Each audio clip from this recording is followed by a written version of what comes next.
Bueno, buenos días compañeros y profesores. Nosotras, Abigail y yo, Ana Laura, les Recording in progress. vamos a hablar sobre la fisiología, fisiopatología y farmacología de la insulina.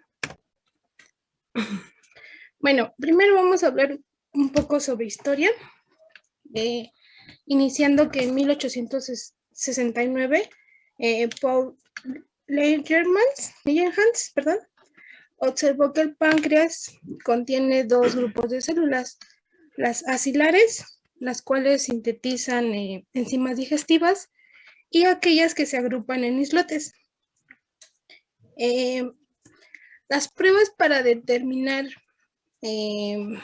su función, la función de estas últimas, las que se agrupan en islotes, se consiguieron en 1889, cuando Minkowski y von Mering mostraron que en aquellos perros a los cuales se les sometía a una pancreatectomía, mostraban un síndrome similar al de la diabetes en seres humanos. Para 1900,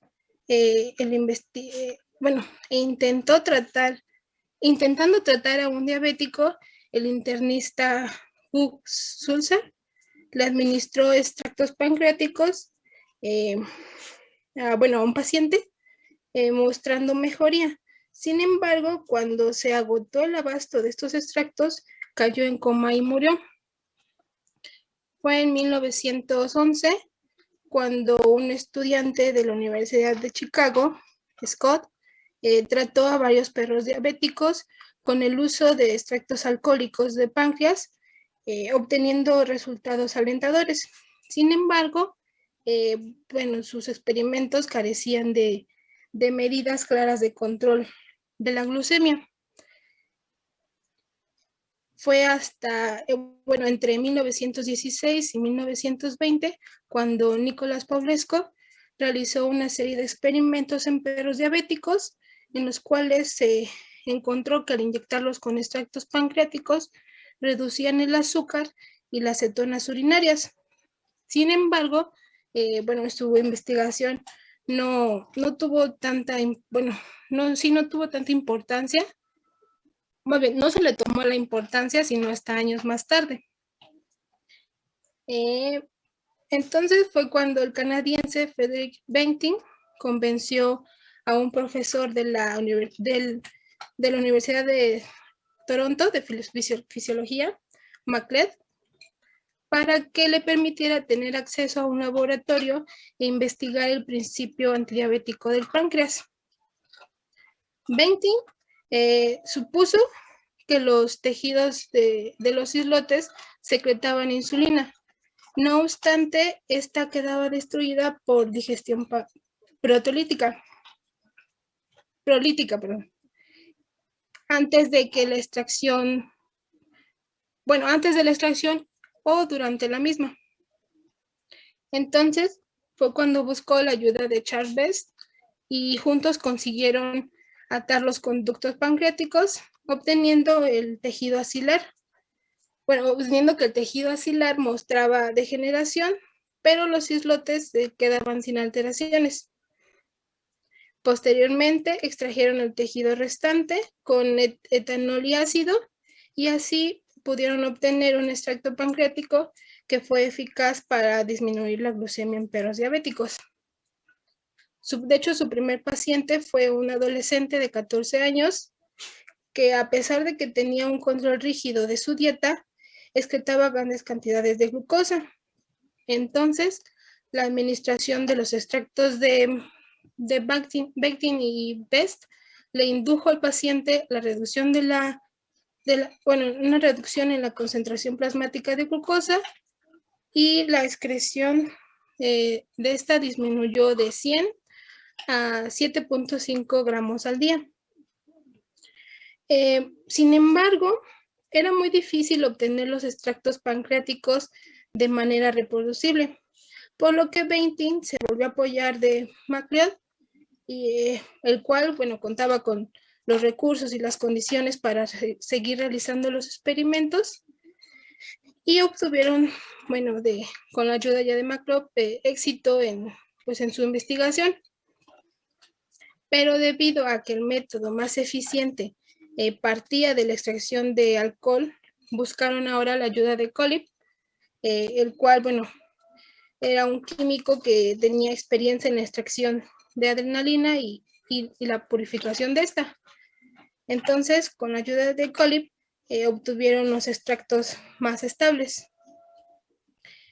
Y bueno, aquí no lo pusimos, pero para 1923 se le otorgó el Premio Nobel de Medicina y Fisiología a Bakhtin y a McLeod.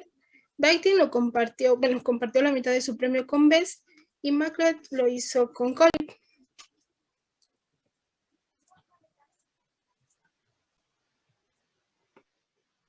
Bueno, el órgano clave para este tema es el páncreas, el cual es un órgano fundamental en la digestión porque, como ya lo mencionó Ana, secreta enzimas como amilasa y lipasa que son encargadas de degradar grasas y proteínas para que puedan ser absorbidas más fácil. Este órgano se compone de dos células, que son los acinos, los cuales secretan jugos digestivos al duodeno, y los islotes de Langerhans, los cuales secretan insulina y glucagón directamente al torrente sanguíneo. Dentro de los islotes de Langerhans, hay tres tipos de células fundamentales. Las células alfa, que representan el 25% del total de las células, que se encargan de la secreción de glucagón. Las células beta representan el 60% del total y secretan insulina con amilina. Y por último, las células delta, las cuales representan el 10% y secretan somatostatina.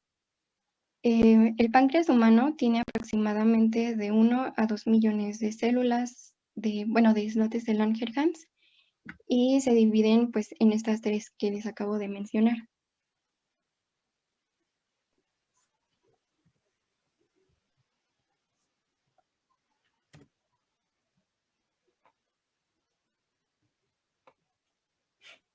Bueno, como lo mencionó Abby, el páncreas secreta dos hormonas, la insulina y el glucagón, las cuales son esenciales para la regulación del metabolismo de la glucosa, lípidos y proteínas. Las células B, como lo mencionó Abby, va a secretar, además de la insulina, la anilina. La anilina tiene la función de retrasar el vaciamiento gástrico e inhibir a la insulina al estimular la degradación del glucógeno en el músculo estriado. Por otro lado, las células D o delta secretan somatostatina, la cual va a inhibir la secreción de la insulina y la de glucagón. Esta está ampliamente distribuida fuera del páncreas y también puede ser liberada por el hipotálamo.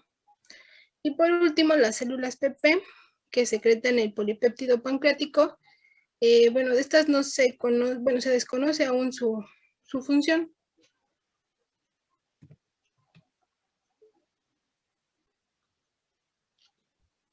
En condiciones normales, es decir, en personas sanas, tiene que haber una regulación de glucosa tanto en ayuno como postprandial, que se refiere posteriormente al consumo de alimentos. En el caso de las personas sanas que se encuentran en ayuno, tienen una concentración de glucosa aproximadamente entre 4.4 y 5 milimoles y una concentración de ácidos grasos de 400 micromoles. Cuando están en ausencia de absorción de nutrientes, la glucosa va a provenir principalmente del hígado y los ácidos grasos del tejido adiposo. Durante el periodo de ayuno, las concentraciones de insulina son bajas y las de glucagón aumentan. Aquí sí pueden ver en el esquema, las flechas que están punteadas representan las respuestas que se encuentran disminuidas y las flechas gruesas son las que se encuentran aumentadas. Como no hay absorción de nutrientes, pues no hay necesidad de secretar insulina. Por lo tanto, estas bajas concentraciones van a incrementar la lipogénesis, que es un proceso que se encarga de sintetizar ácidos grasos para formar principalmente triglicéridos que funcionan como reserva de energía. Por otro lado, como el glucagón se encuentra aumentado, va a incrementar la glucogenólisis hepática, que consiste en la degradación de glucógeno a glucosa y se da cuando el organismo requiere incrementar sus niveles de glucosa. Y por otra parte, aumenta la gluconeogénesis, que permite la síntesis de glucosa a partir de sustratos que son diferentes al glucógeno, como los aminoácidos o el glicerol principalmente. Y, bueno, me faltó mencionarles que cuando una persona está en ayuno, su reserva de energía de todos los tejidos proviene principalmente de los triglicéridos, a excepción del encéfalo, que como sabemos, pues el nutriente principal para el buen funcionamiento del sistema nervioso central es la glucosa. Ahora sí, siguiente. Bueno, ahora, después de la ingesta de alimentos, va a haber un aumento en las concentraciones plasmáticas de glucosa, llegando a valores de 120 a 140 miligramos por decilitro. Esto va a depender del alimento que se consume. Esto también causa la liberación de incretinas, que son hormonas intestinales que contribuyen a la tolerancia de la glucosa.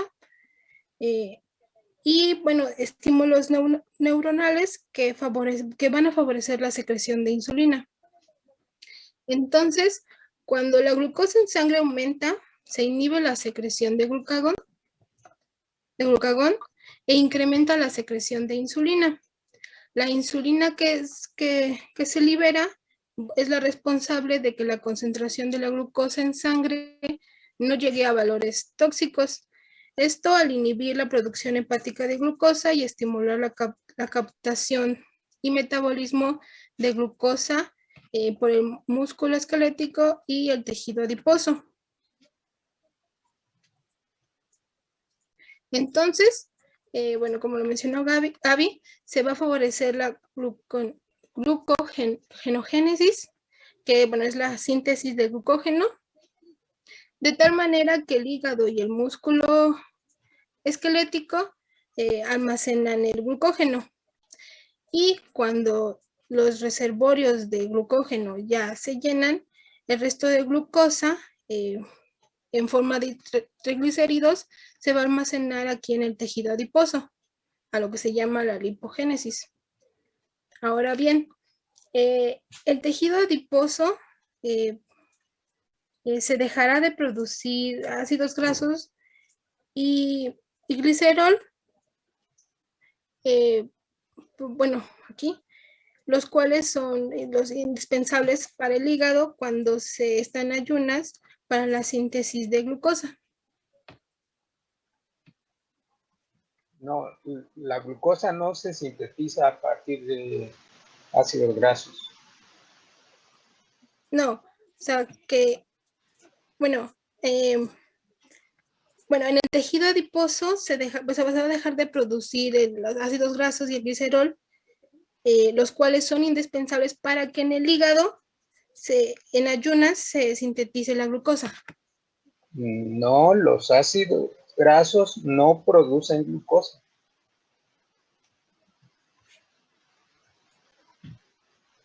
No, más bien se inhibe la lipólisis para que se puedan dejar de degradar los ácidos grasos.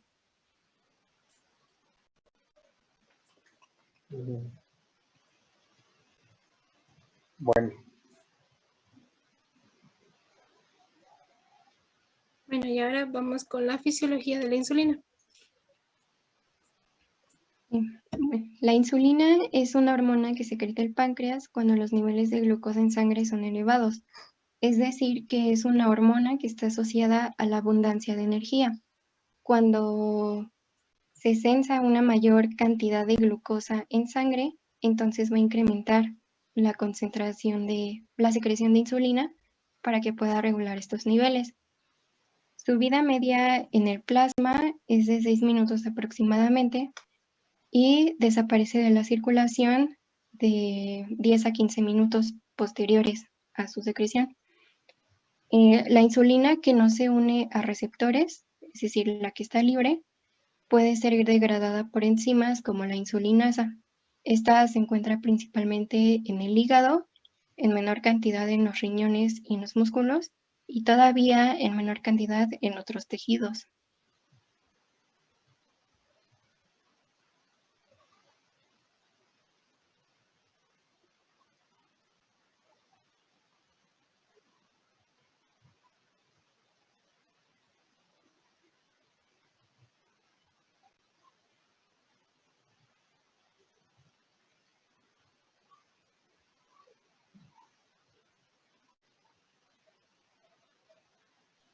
Tienes apagado tu micrófono, Ana. Ya, perdón. Bueno, con respecto a la síntesis de la insulina, esta se sintetiza a partir de un precursor de cadena de 110 aminoácidos que se denomina preproinsulina. Esto en el retículo endoplasmático rugoso, donde el péptido donde el péptido señal con N terminal de 24 aminoácidos se desdobla hasta formar la proinsulina. Y también, y se forman estos enlaces disulfuro para dar origen a los pliegues de la proinsulina. La preproinsulina se transporta al aparato de Golgi, donde mediante proteólisis se divide la proinsulina por acción de dos convertasas, la PC1 y la PC2, y esto da origen al péptido C y a dos dipéptidos, y a la insulina.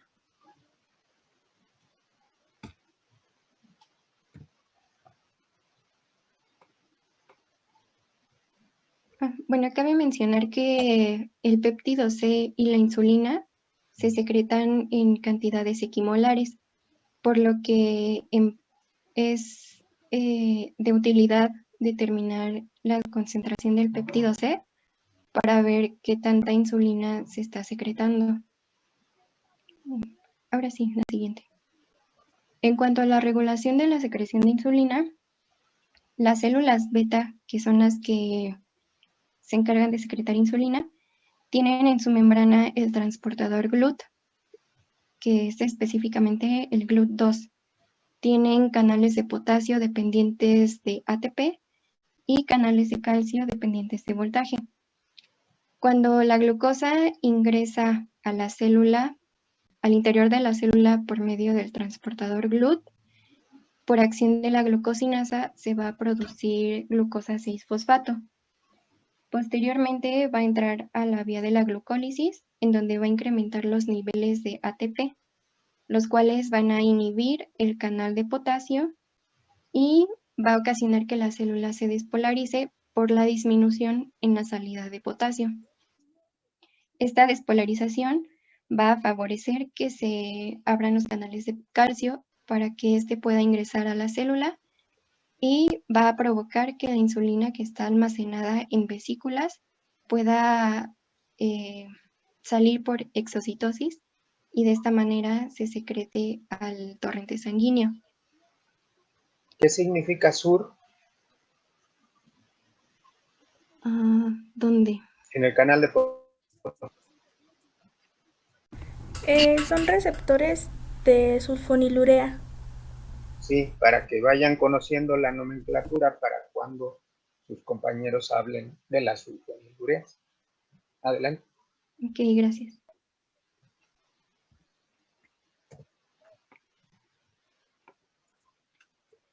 Bueno, aquí les presentamos una gráfica donde se muestra la reacción entre la concentración de insulina, glucagón y glucosa durante el día. Podemos observar... Perdón, pero yo no veo la gráfica, no sé si se trabó mi máquina. ¿Los ¿No demás se sí ve? ven la gráfica? Sí se ve, profe. Yo Se sí ve la nada veo, más de su sí. máquina, Sí, está bien. Yo sigo viendo la anterior. la anterior, Ah, sí. tal vez su Bueno, internet. adelante. Puede ser. O si se Adelante. sale de pantalla completa y luego la vuelve a poner completa. Sí, Ajá. Bueno, aquí podemos observar que cuando un sujeto consume alimento, la concentración de insulina aumenta aproximadamente hasta 40 microunidades por mililitro. a ver, nada más señala bien. La insulina es la de abajo. Sí, la insulina, el glucagón y la glucosa. Bueno, tenemos un valor basal que después de consumir alimentos aumenta y que posteriormente, conforme pasa el tiempo, los valores de insulina disminuyen hacia los basales hasta que nuevamente se vuelva a consumir alimento, la concentración de insulina aumenta e de igual manera disminuye hasta valores basales y así durante, las 3 comidas que se supone que se harían al día. Así que cada vez que se ingiere un alimento, pues se va a formar este pico de insulina que va a regresar a su valor basal. Aquí Y durante el luego día. lo dejaron sin comer como 8 horas. Sí. Del mismo modo va a pasar con la glucosa, que las concentraciones de glucosa después de consumir alimentos van a aumentar y la glucemia en ayunas pues debería ser de menos de 100 miligramos por decilitro, entre 80 y 100. Y como se espera en caso contrario del glucagón, que en ayunas que haya mayor concentración de glucagón y menor concentración cuando se consume alimentos. ¿Eso es en humanos? No, creo que es en ratas. No. Bueno, está bien. Bueno, la insulina se va a unir a sus receptores, que son estos que se ven aquí en la imagen. Este receptor es una combinación de 4 subunidades. Se compone de 2 subunidades alfa y 2 subunidades beta. Como se puede observar, estas están unidas mediante mediante enlaces disulfuro, y la insulina se va a unir específicamente a las subunidades alfa, que se encuentran fuera de la membrana.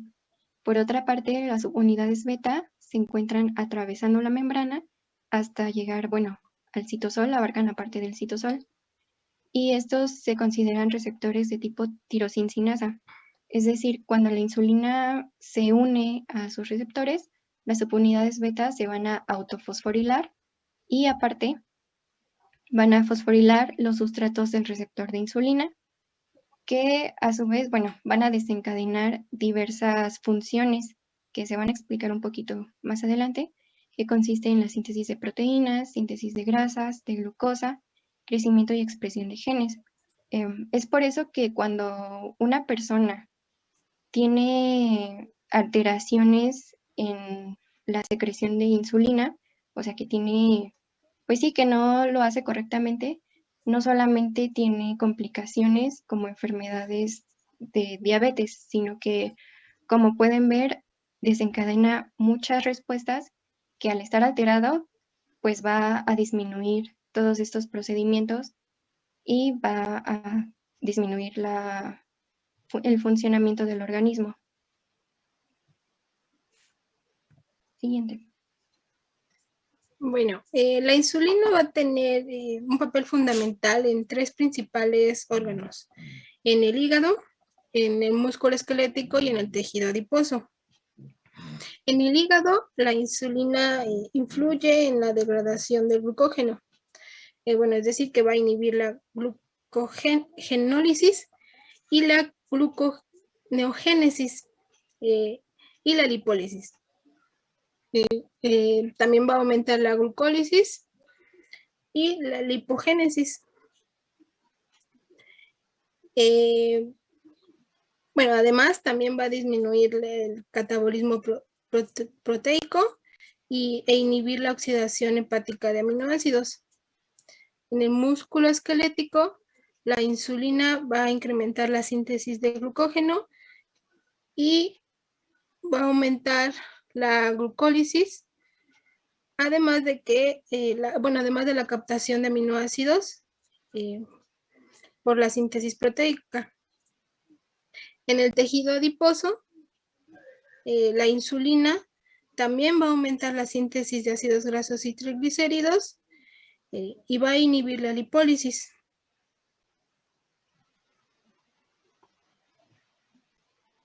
Aquí tenemos una animación del funcionamiento de cómo es que se transporta la insulina. ¿Le puedes dar doble clic, por favor? Ahí no se ve. O salte y dale doble clic y ya vuelves a presentar. Listo. Bueno, aquí se ve que el páncreas secreta insulina, la cual va a viajar por la sangre hasta llegar a los receptores de insulina. Cuando se une ellos, la insulina va a inducir que los transportadores de glucosa que están en el interior de la célula puedan salir a la membrana para favorecer el ingreso de glucosa y de esta manera se obtiene energía, que es lo que les acaba de explicar Ana.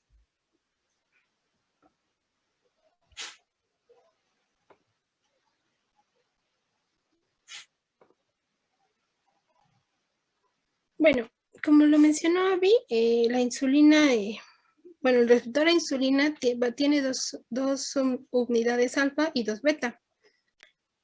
Y bueno, estos son receptores tipo tirosincinasa. Una vez que la insulina interacciona con su receptor y este es activado, se inician dos vías. La de fosfatidil-inositol 3-sinasa y la vía de las sinasas activadas por mitógenos, la MAP-sinasas. La vía de la IP3 es el principal mecanismo por el cual la insulina ejerce su función en el metabolismo de la glucosa y de los lípidos, mientras que la síntesis de proteínas es mediada por la vía de las MAP-sinasas.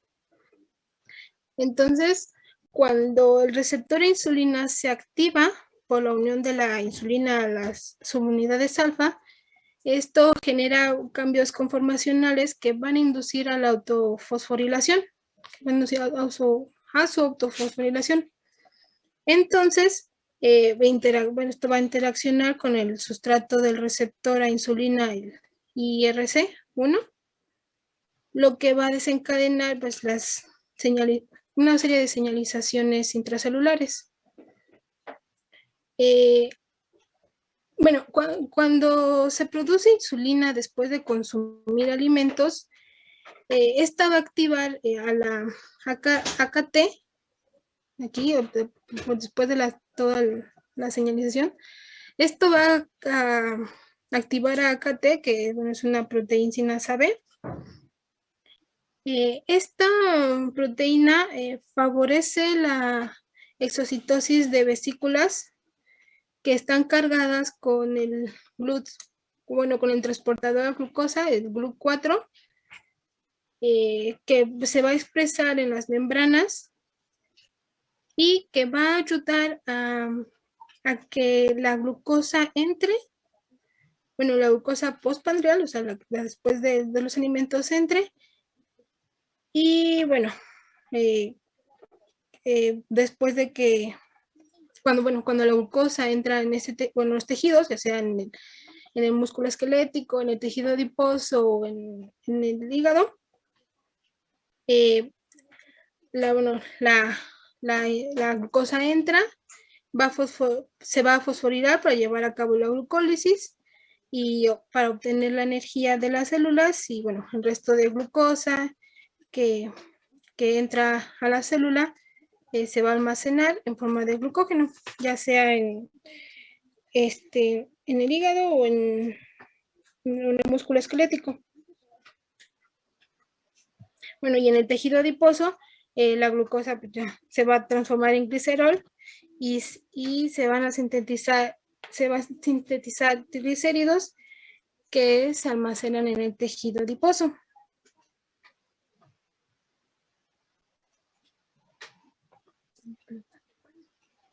¿Le puedes regresar tantito, por favor? Bueno, aparte de toda esta cuestión de que la glucosa entra y se produce energía y demás, sigue la vía de las mapsinasas, en donde la glucosa, bueno, más bien la insulina va a promover la síntesis de proteínas en todas las células del cuerpo. Además, es responsable del crecimiento celular, la diferenciación celular y la supervivencia de la célula. Es por eso que aquí, como se ve, a partir de las mapsinasas, pues se desencadenan estas respuestas. Ahora sí, siguiente. Bueno, dentro de las funciones de la insulina, como ya les habíamos mencionado, que no solamente se trata de regular los niveles de glucosa, sino que puede, cuando la glucosa, bueno, más bien, cuando todos los tejidos, cuando el organismo ya tiene la glucosa necesaria para producir energía y aún sigue habiendo exceso de glucosa, pues entonces puede favorecer que esta glucosa se almacene en forma de glucógeno, ya que la insulina inhibe la fosforilasa hepática, que es una enzima para la degradación de glucógeno y que pueda pasar a glucosa, y además estimula la enzima de glucógeno sintetasa, que es para la síntesis de glucógeno. Este se almacena principalmente tanto en el hígado como en el músculo esquelético. Por otro lado, la glucosa también puede favorecer que cuando ya se almacenó todo el glucógeno que es posible y sigue habiendo un exceso de glucosa, entonces esta se puede almacenar en forma de grasa, específicamente en triglicéridos, mediante la inhibición de la enzima lipasa. Y bueno, esto, como sabemos, actúa como una reserva de energía. Y además, pues participa en la síntesis de proteínas. Siguiente. Bueno, como se ha venido mencionando, tanto la glucosa como los aminoácidos, los ácidos grasos y los cuerpos cetónicos van a favorecer bueno, esto fue nuevo, los cuerpos cetónicos favorecen la secreción de insulina. Pero, bueno, y en los islotes de Langerhans, donde se encuentran las células beta, que secretan la insulina, poseen una inervación tanto adrenérgica como colinérgica. Esto sugiere una condición, ya que la estimulación de los receptores adrenérgicos alfa-2 van a inhibir la secreción de insulina. Entonces, cualquier estímulo que active el sistema nervioso autónomo, ya sea hacer ejercicio, o la hipoglucemia o la hipoxia, pues va a suprimir la secreción de insulina. Caso contrario, los agonistas de los receptores adrenérgicos beta 2 y la estimulación del nervio vago, bueno, van a aumentar la liberación de insulina.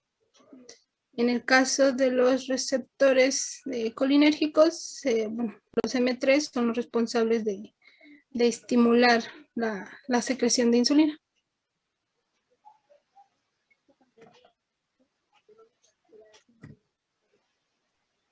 Ahora vamos a hablar de la fisiopatología y farmacología de la insulina.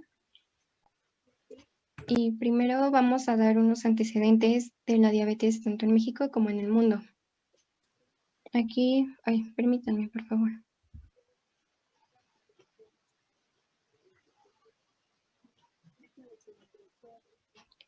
Aquí se muestra una imagen en donde, según la Federación Internacional de Diabetes, el 72% de la población en una edad activa de 20 a 64 años presentan diabetes. Las personas que son mayores a 65 años representan el 27.8% de población con diabetes, y también se cree que cerca de 1.1 millones de niños y adolescentes que están entre edad de 0 y 19 años pueden presentar diabetes, especialmente la del tipo 1, y esto representa el 0.2%. Del lado derecho se muestra una gráfica en donde es una estimación del número de adultos con diabetes. Esto es en millones. Estos datos son del 2019 y se ve que en el 2000 se estimó que aproximadamente 151 millones de personas padecían diabetes, lo que aumentó hasta 463 millones de personas para el 2019. Y en ese entonces se tenían proyecciones que para el 2030 esta cifra iba a aumentar a 578 y para 2045 para 700 millones. Cabe resaltar que se cree que por cada dos personas, una no está diagnosticada con diabetes, por lo que estas cifras solamente son estimaciones. Se esperaría que todavía estas cantidades aumenten, ya que pues no todos están diagnosticados. Siguiente, por favor. Bueno, y aquí hay un mapa que igual, de acuerdo a la Federación Internacional de Diabetes, las regiones de Medio Oriente y el norte de África tienen el mayor porcentaje de personas con la enfermedad. También hacen un estimado y se prevé que para años posteriores, pues esto se siga manteniendo. Para el caso de Norteamérica, la prevalencia del 2019 fue del 11% y se estima que para los años 2030 y 2045 sea de 12.3 a 13% respectivamente. Y bueno, esto puede ser debido a diferentes factores, los cuales, las condiciones de vida, el estilo de vida. Por ejemplo, en Europa, que pues, se tiene un mejor estilo de vida, no son valores tan elevados como en otras regiones.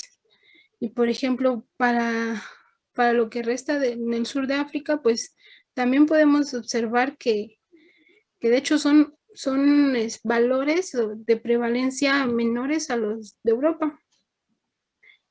Bueno, como podemos ver, para el año 2045, pues posiblemente, más bien, será en Norteamérica, incluido a México, pues la segunda región con más prevalencia de diabetes. A ver, por favor, regresa al anterior. A ver, entonces, 72%, ¿qué significa? Es de un total de la población de diabetes. Digamos que del 100%, Del 72%. 100% de diabéticos. Ajá. Del 100% de diabéticos, el 72% se encuentra en este rango de edades. Ok, gracias.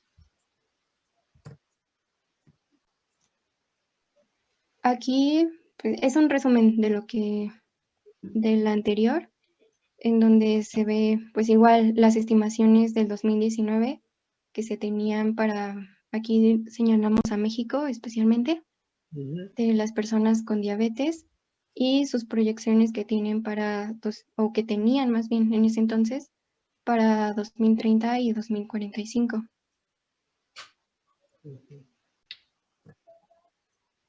Bueno, acá hay otra gráfica que prácticamente es igual, pero aquí, ya se aplica ya en México, que, las personas que se diagnosticaron con diabetes aumentaron 2.2 millones, incrementando de un 9.2% a un 10.3% del total de la población en edades de 20 años a mayores. Esto de acuerdo a una encuesta nacional de salud y nutrición en el 2018. La prevalencia en mujeres podemos ver que es mayor con respecto a los hombres en el 2012 de 9.7 y de los hombres 8.6%. Y para el 2018 aumentó a 11.4% y en hombres, bueno, mujeres, y en hombres a 9.1%. Bueno, asimismo, con este cuadro dice que se destaca que la complicación más, bueno, la complicación diabética más reportada es la visión disminuida, visión borrosa. La vista. A partir de esa encuesta, pues se elaboró un mapa, es igualmente del 2018, en donde se muestran los 5 estados que en ese entonces tenían un mayor porcentaje de población con diabetes.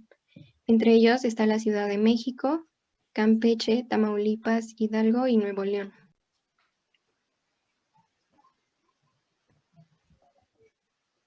Bueno, ahora, existen 3 criterios para el diagnóstico de la diabetes.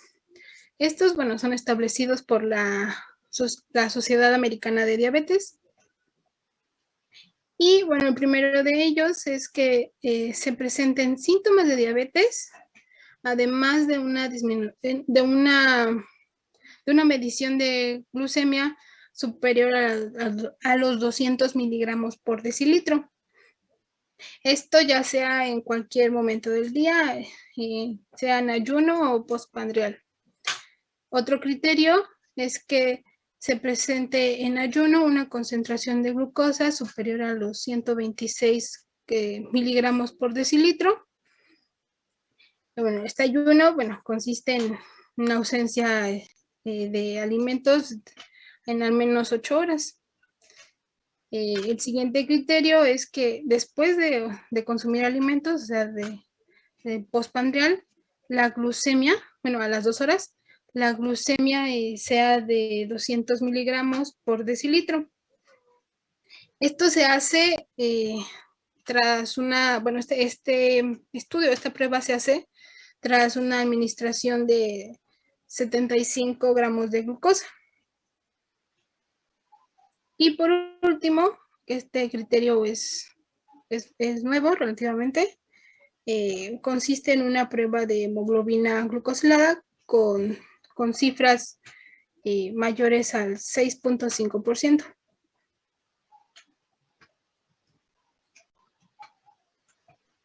En cuanto a los principales síntomas que se presentan, está la poliuria, que es la necesidad de orinar muchas veces al día. Esto puede pasarnos cuando consumimos mucha agua, pero la diferencia es que en un paciente diabético, este va a excretar mayores volúmenes de orina, aproximadamente mayor a 3 litros. También está la polidipsia, que es sed excesiva, sequedad de boca, pérdida de peso, falta de energía, cansancio, hambre constante, visión borrosa, enuresis, que es la incontinencia urinaria, para que este pueda ser un síntoma. ¿Perdón? Enuresis es en la noche. Ajá. Bueno, y para que pueda ser considerada un síntoma de la diabetes, tiene que ser, como lo dijo el profesor, en la noche, y se tiene que presentar por lo menos durante 3 meses, y preferentemente pues en niños mayores de 4 años. También hay heridas de curación lenta, infecciones recurrentes en la piel y hormigueo o entumecimiento tanto en manos como en pies. Antes de que le cambies, ¿por qué se presentan esos síntomas? ¿Por qué la poliuria, la pérdida de peso, la falta de energía? ¿A qué se debe? Bueno, principalmente es porque comienzan a ver, por ejemplo, en la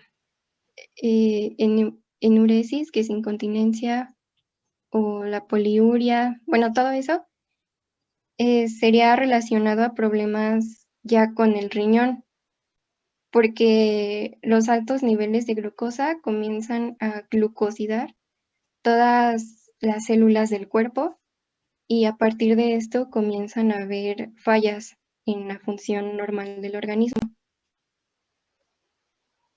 De todas formas, vamos a hablar un poco de las complicaciones. A ver, Presenta. ya si hay daños renales consecuencia de todo eso que dice ahí, bueno, de parte de lo que dice ahí, pero ya esa es una consecuencia cuando la diabetes no se cuida o por avance propio de la enfermedad. Pero Bueno, sí. la poliuria, por ejemplo, ¿por qué se produce la poliuria? Ese es un efecto que ya vimos desde diuréticos.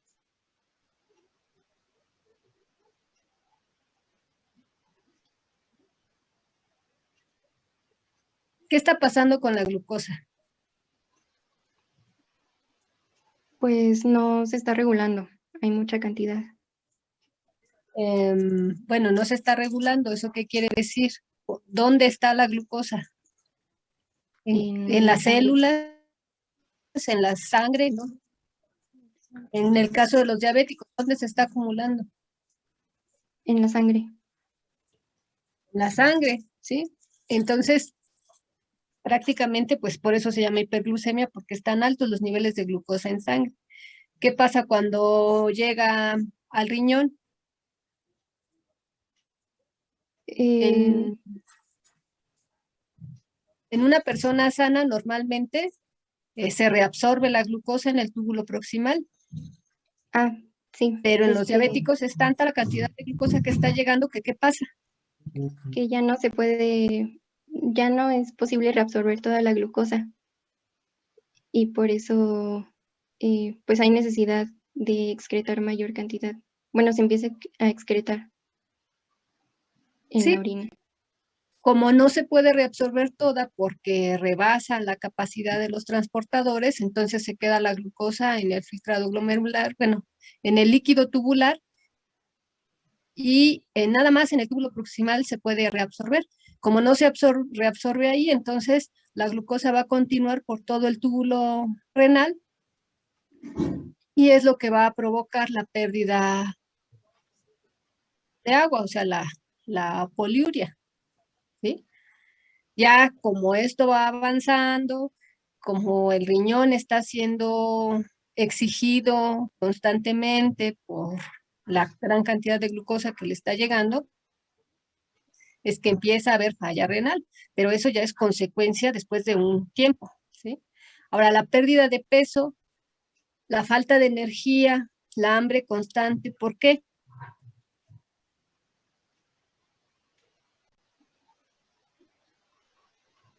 Los demás del grupo también pueden participar, porque esto lo vieron en fisiología humana. Piensen en que la insulina no está cumpliendo con su función en estos sujetos. Entonces, ya explicaron la función que tiene la insulina para regular las concentraciones plasmáticas de glucosa. Si hay un fallo en esta acción de la insulina, ¿qué le está pasando a las células? Pues no está Están recibiendo recibiendo su dosis de energía, ¿no, profesor? exactamente, no están recibiendo el No tener aporte. sus dosis de energía, creo que las células se ven debilitadas, por lo tanto, todos los demás sistemas también se podrían ver debilitados, ¿no? Exacto. Es decir, no podemos, tenemos falta de energía y cansancio, eso va a ser total. La pérdida de peso inesperada, al no solamente no aceptar energía para poder digerir las cosas, pues podemos incluso empezar a desechar cosas que no tenemos, como por ejemplo una buena digestión. Necesitamos energía para obtener una buena digestión. Entonces, Bueno, antes de la digestión, acuérdense que tenemos moléculas que nos proporcionan energía. Sí, bueno, sí, una es la glucosa, pero la otra se los mencionaron sus compañeras.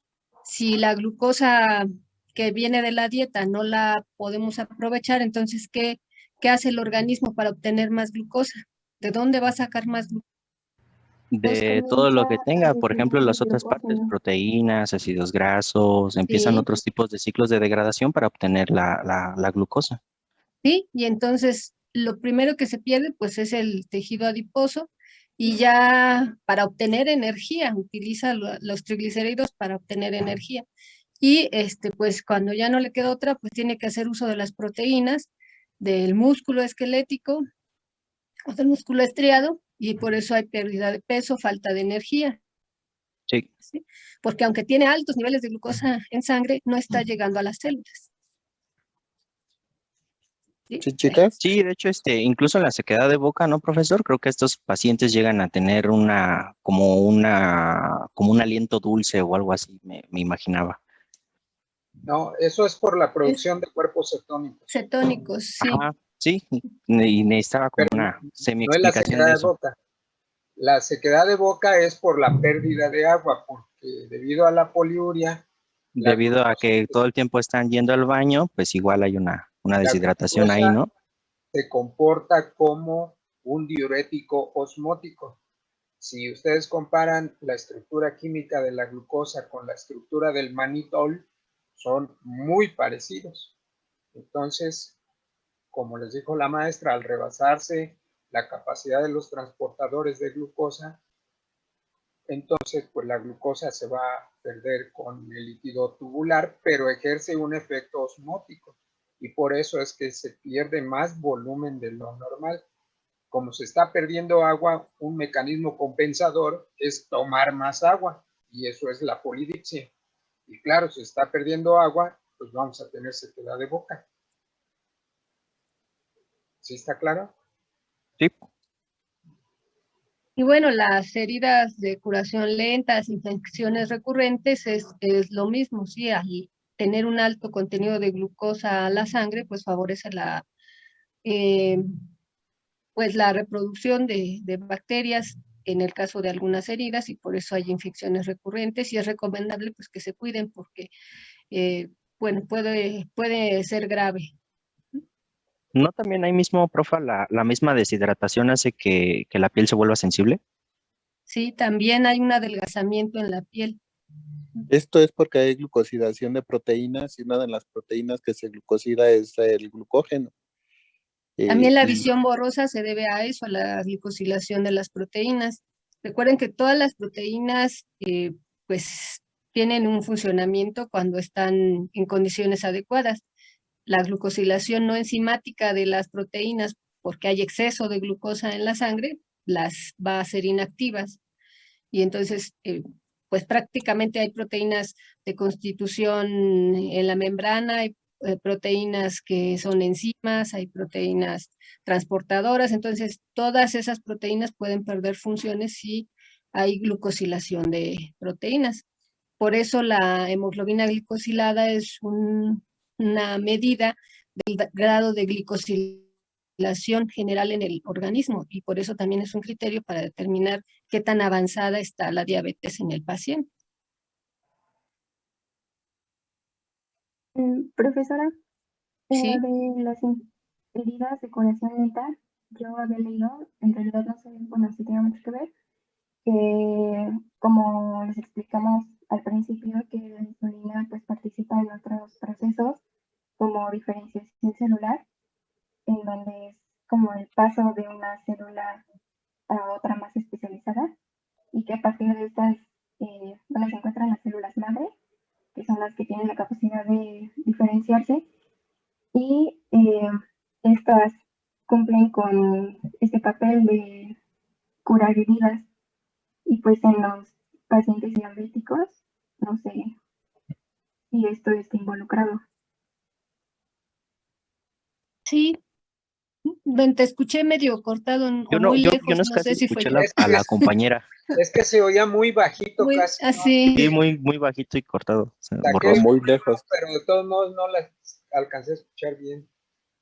Ay, es mi internet Bueno, es entonces. que habló de lo que sí mencionaron de de la participación de la insulina en la división celular y en los procesos que mencionó Ana Laura, ¿verdad? Abigail, Abigail. sí Sí, decía que favorecía la insulina la diferenciación de células en todo el organismo y que una de esas células que ayuda a diferenciar son las células madre que participan en la regeneración de tejido. Y como está glicosilada todas este tipo de células y la insulina está alterando esto, pues favorece que no se cicatricen las heridas. Que no es lo que alcancé a escuchar. Escuchaste más que yo. Escuchaste Sí, todo y sí, eso pero que según tú tienes hipoacusia. pero sí la escuché. ¿Alguna otra pregunta? ¿Queda claro por qué se producen esos síntomas? Sí, profesora. Bueno, las Bueno. infecciones recurrentes se debe a la baja en la actividad del sistema inmunológico. Otra vez la glucosilación de anticuerpos, de células linfocíticas, etcétera, es lo que explicaría las infecciones recurrentes.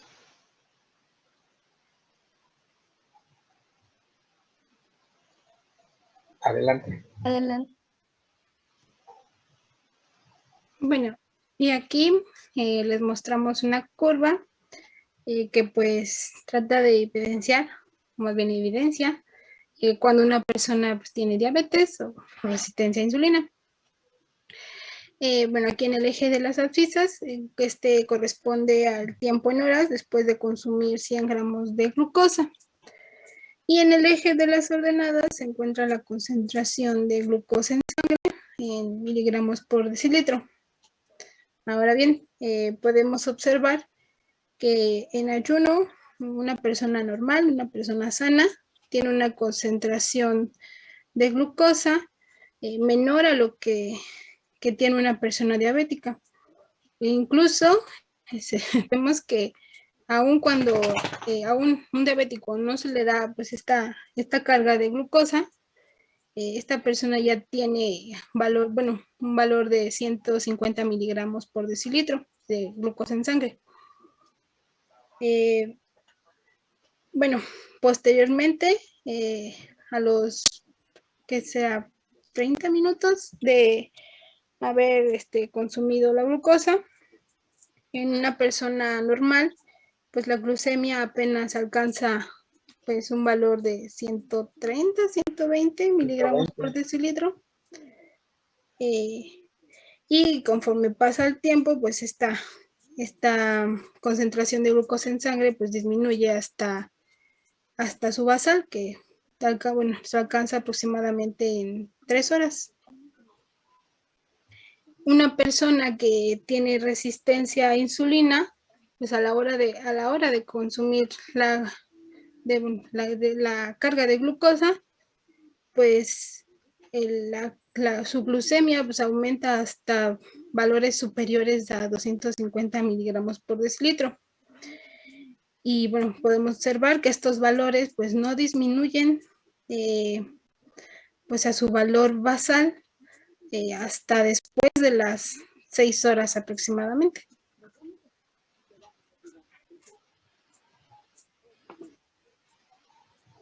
¿Ya me escuchan? Sí. Sí. Bueno, aquí presentamos la clasificación de los diferentes tipos de diabetes, en donde tenemos la de tipo 1 o insulino dependiente, que esta se caracteriza por la falta de secreción de insulina, principalmente un daño en las células beta. Después tenemos la diabetes mellitus tipo 2 o no insulino dependiente, que esta consiste en una menor sensibilidad de los tejidos efectores como el hígado, tejido adiposo, músculo esquelético, a la acción metabólica de la insulina. Prácticamente presentan menor sensibilidad o resistencia a la insulina. Y la diabetes gestacional, que se presenta en mujeres embarazadas. En algunas. Sí, en algunas. Bueno, vamos a empezar con la diabetes tipo 1, que bueno, esta diabetes se caracteriza por, como dijo Abby, por la destrucción de las células beta del páncreas. Esto lleva a una deficiencia total pues de la secreción de insulina y bueno, generalmente es producida por una enfermedad autoinmune. Esta enfermedad puede ser una insuficiencia suprarrenal autoinmunitaria o también llamada enfermedad de Addison, una enfermedad de Graves o Hashimoto, que es una enfermedad tiroidea autoinmunitaria, y también, bueno, por vitiligo o una celiaquia, que, bueno, es una inflamación en el intestino. Entonces, la destrucción de células beta, bueno, además la destrucción de las células beta puede ser idiopática. Este tipo de, bueno, esto es muy raro y se cree que solo afecta a personas de origen africano y asiático, ya que, bueno, estos tienen un componente hereditario que no se asocia al antígeno humano de leucocito. Este tipo de diabetes es más frecuente en niños y adolescentes, pero también se puede presentar en adultos. Y aunque suele ser una enfermedad que caracteriza a individuos delgados, también puede darse en personas obesas.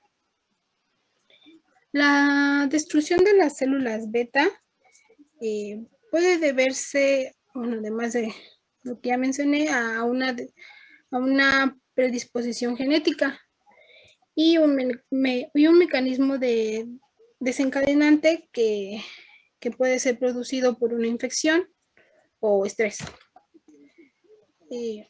Esta reacción, bueno, la reacción inmune que produce la inflamación en los islotes es caracterizada por la presencia de células T activas, que, bueno, son las que van produciendo la destrucción de las células beta.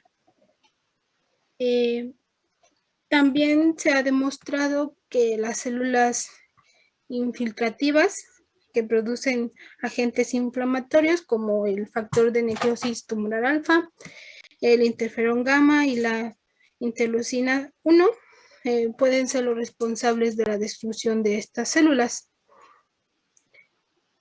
Y, bueno, la edad es un factor que determina la velocidad de destrucción de las células beta.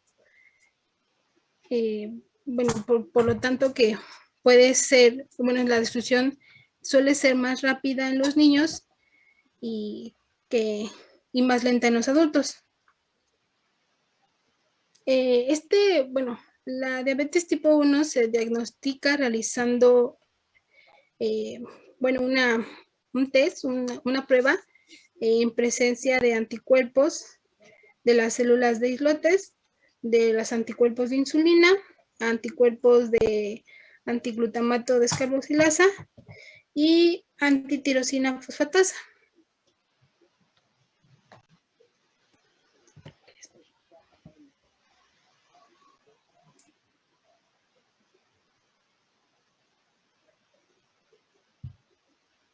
Ahora, sí, adelante. bueno, y para el tratamiento de este tipo de, bueno, de la diabetes tipo 1, se utiliza la insulina y preparaciones de insulina que se van a clasificar con base a su duración, ya sea de acción corta o de acción prolongada. Bueno, para tenerlo en claro, la insulina regular se encuentra en forma de hexámeros. Y bueno,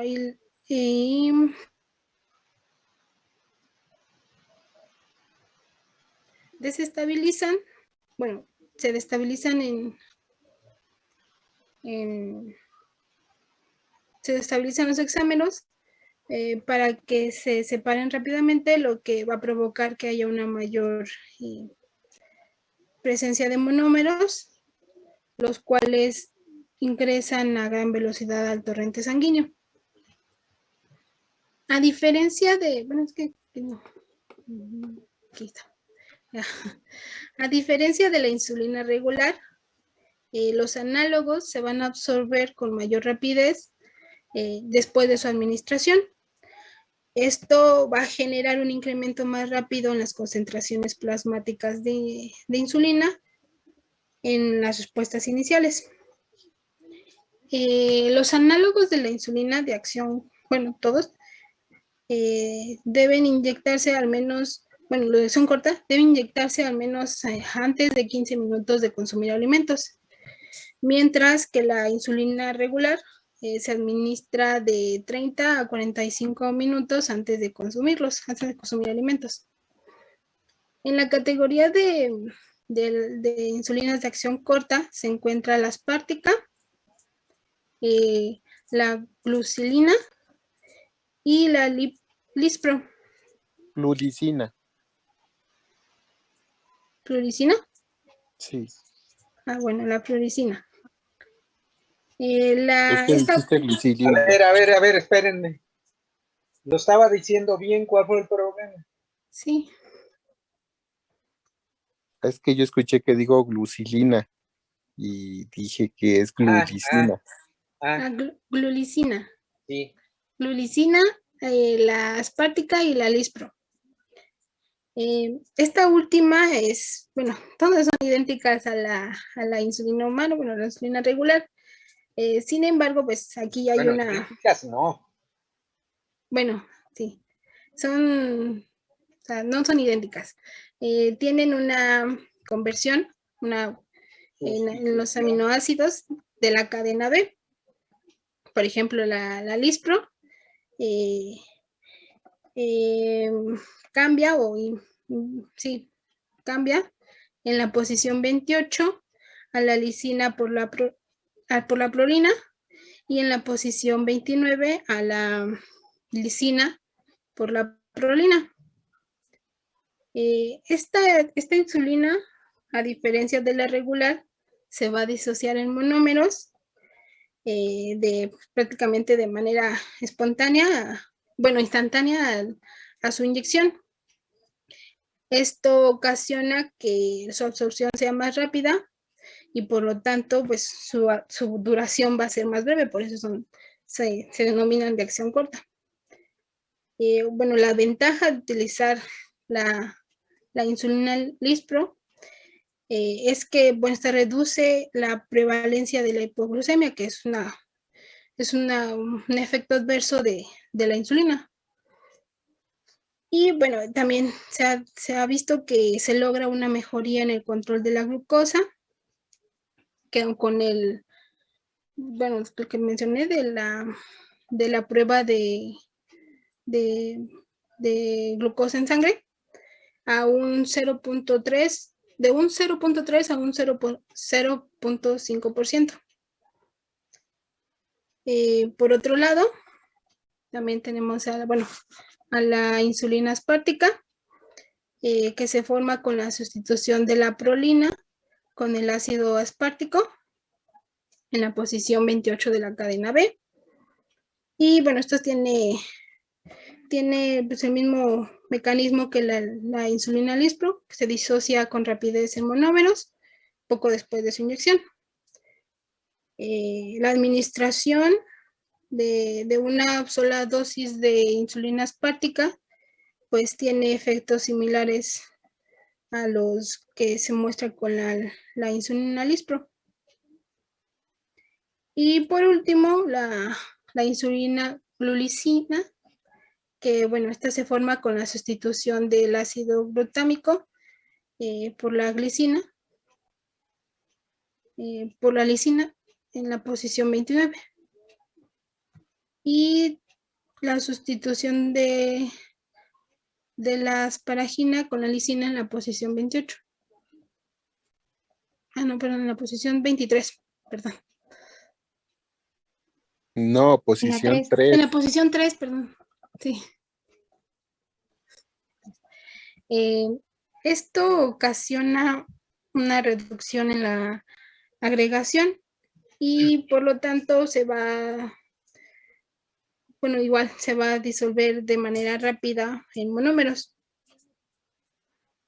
Bueno, este tipo de insulinas tienen prácticamente el mismo perfil o la misma acción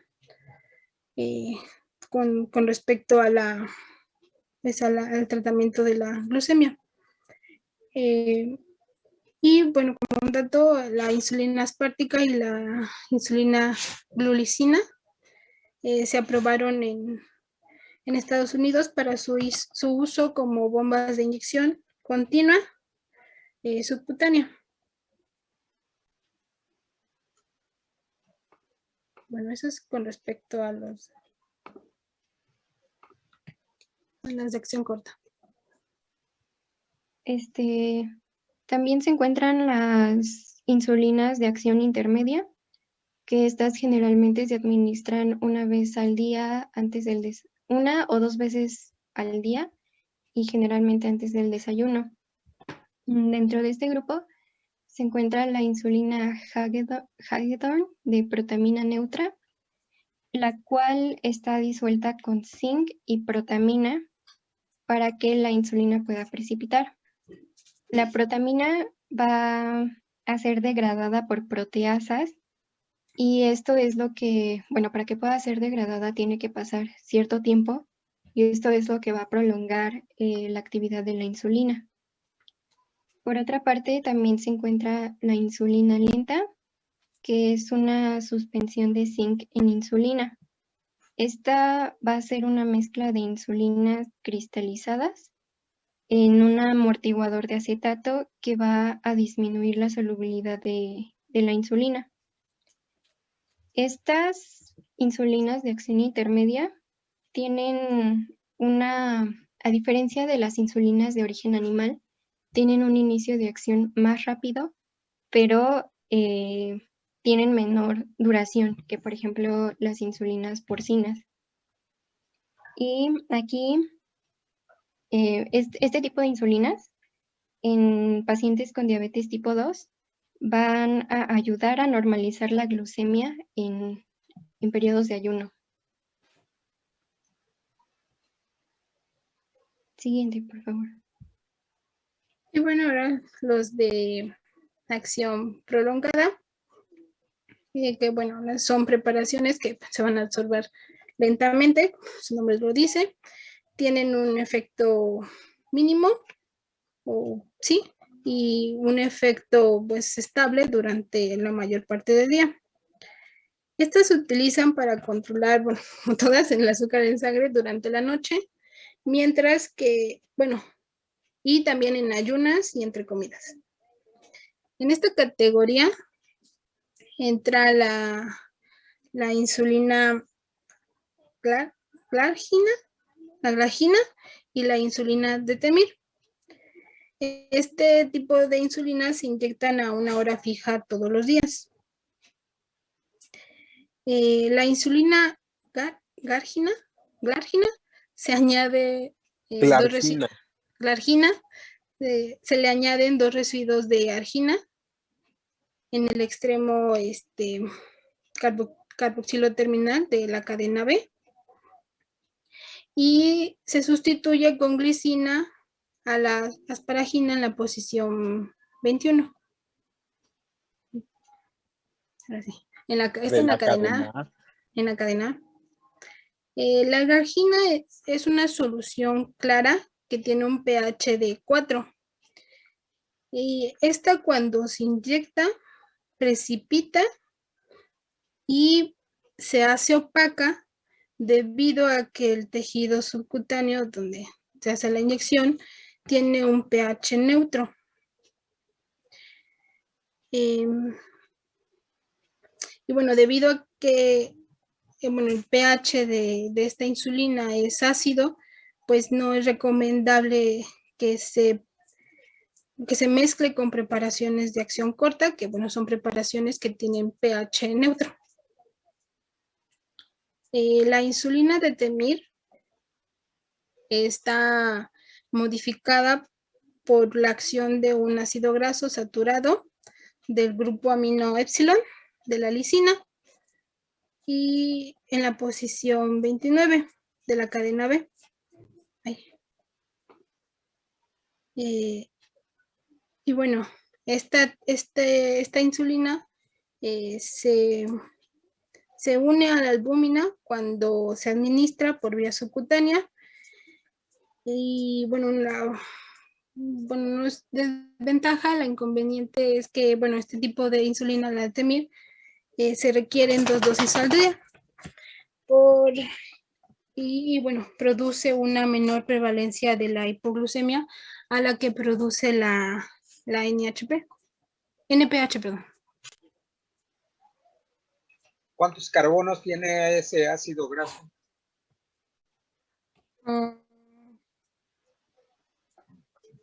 Uy, 14.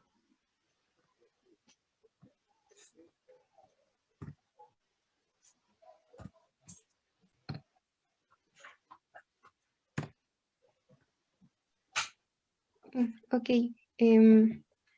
Aquí ya se muestra un resumen de las propiedades de las diferentes preparaciones de insulina, en donde están las de acción corta, que es aspartica, glulicina, lispro y regular, en donde su inicio de acción de las primeras 3 es a partir de los 15 minutos. Tienen un efecto máximo entre la media hora y la hora, y su duración es de 3 a 4 horas. Por otra parte, las de acción prolongada, que es detemir, glargina y NPH, que, bueno, esta que era, yo se las mencioné, que era de acción intermedia, pero bueno, yo revisé diferentes fuentes y las clasifican algunas solamente en acción corta y acción prolongada, y en otras sí meten la NPH. Pero bueno, aquí la detemir y glargina, que son las de acción prolongada, inician a partir de entre la 1 y la 4ª hora. Aquí en su efecto máximo se ve esta rayita porque por lo general estas insulinas presentan un efecto de meseta, ahorita lo vamos a ver en una gráfica, en donde va a prolongar es decir, bueno, más bien mantienen su efecto máximo durante varias horas en el día, y estas, pues como se ve aquí, tienen una duración de 20 a 24 horas. Y también se utilizan combinaciones de insulina, como la lispro y protamina, aspartica y protamina, lispro, protamina y lispro, y la NPH y la regular, en donde aquí igual su comienzo empieza a partir de los 15 minutos, su efecto máximo se presenta más o menos a la hora y media, y su duración es de 10 a 16 horas. Bueno, aquí está la gráfica que mencionaba Abby. Entonces se ilustra pues la acción de las diferentes insulinas con respecto al tiempo. Aquí podemos ver que los de acción corta pues inician rápido su acción, pero terminan pues en un tiempo aproximado de 4 horas. Esto era lo que se refería a Abby con lo de la meseta, o sea, pero como podemos ver pues tienen un efecto mínimo, pero pues es prolongado, dura las 24 horas. Aquí está la insulina intermedia, la NPH, que bueno, su efecto inicia a las 2 horas de su administración y pues dura igual, relativamente, pues sí, más que una insulina de acción corta.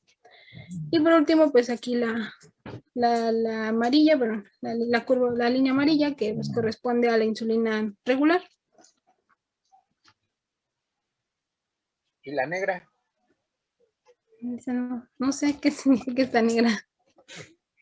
Bueno, Es la insulina normal. ¿No es la Bueno, amarilla? sí, la amarilla es la La amarilla es la normal. La negra. natural, digamos. Sí, la humana, pero ahí no sabemos qué es la negra. No sé, no dice ahí. No. Bueno, está bien. no. Bueno, aquí ya hablamos un poco del tratamiento de la diabetes, en donde los pacientes que ya tienen diabetes se tiene que controlar la glucemia mediante modificaciones en la dieta y en su estilo de vida. También esto incluye el ejercicio. Y si Antes de que incluye todo continúes, eso, ajá, primero hablaron del tratamiento de la diabetes tipo 1. ajá. Entonces estaban hablando de los sujetos que tienen diabetes insulino dependientes, que ellos tienen que tomar insulina sí o sí. Y esto ya corresponde al tratamiento de la diabetes tipo 2. ¿Sale? Entonces, No, ¿por qué? Pues también aplica la 1.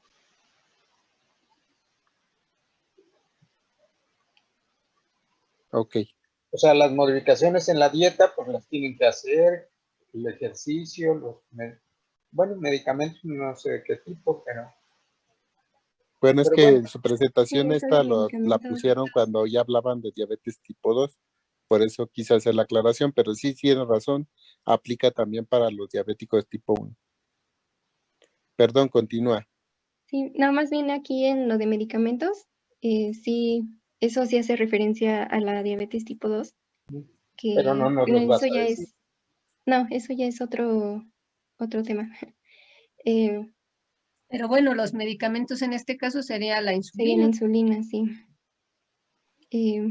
Bueno, también ya se debe tener en cuenta que esta es una enfermedad, la diabetes, que pues presenta muchas complicaciones y entre menos se tenga controlada, se tienen que tener en cuenta todas las enfermedades que puede desencadenar, como la dislipidemia, hipertensión, la obesidad, las enfermedades cardiovasculares y bueno, también se debe de tener en cuenta el tratamiento para las complicaciones que surgen a partir de la diabetes, que en estas ya incluye la retinopatía, enfermedades cardiovasculares, neuropatía, nefropatía y otras complicaciones que vamos a hablar ahorita. Bueno, el objetivo de todo esto, o los objetivos específicos del tratamiento de la glucemia, pues varían en función al fin terapéutico que se tenga. Pero podemos considerar más relevante estos objetivos. Primero es mantener el nivel de glucosa en sangre menor al 7%. También se debe mantener, antes de la ingestión de alimentos, una glucemia de entre 70 a menos de 130 miligramos por decilitro. Y una postprandial máxima de 100 a menos de 180 miligramos por decilitro. Por otro lado, la presión arterial, bueno, se espera que con el tratamiento la presión arterial se mantenga entre 80 y menos de 130 miligramos de mercurio. Milímetros. Milímetros de mercurio. Que la concentración de lipoproteínas de baja densidad se mantenga a menos de 100 miligramos por decilitro y que las de alta densidad se conserven en valores mayores a 40 miligramos por decilitro. Y bueno, y por último, la concentración de triglicéridos que se ubique en valores menores a 150 miligramos por decilitro. Estos son Bueno, los en el caso objetivos. de las HDL, de las de alta densidad, en mayores a 40 en hombres y en mujeres mayores a 50.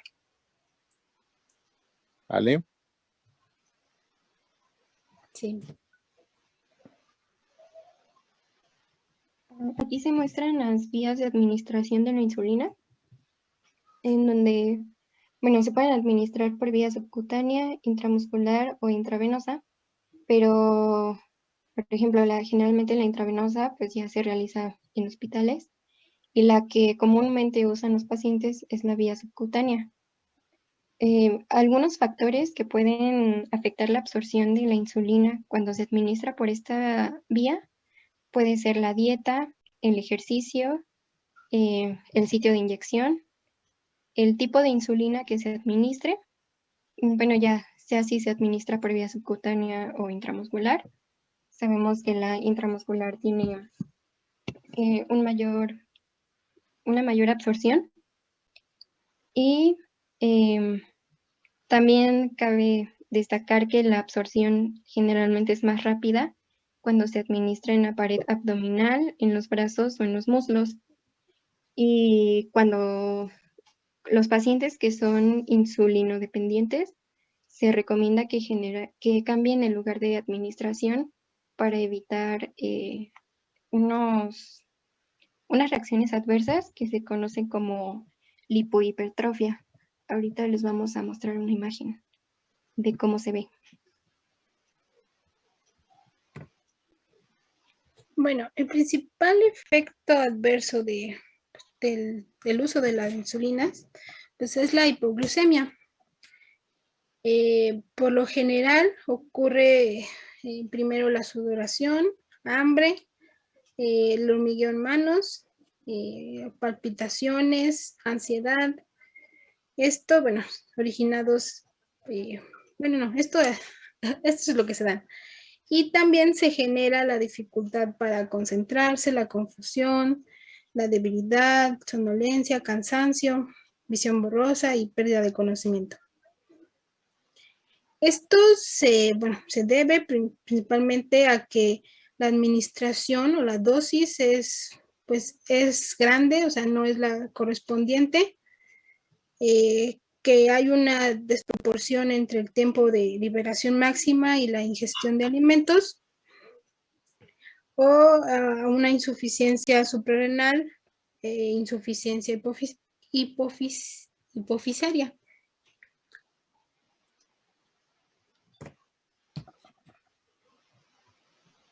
También se puede presentar alergias a la insulina.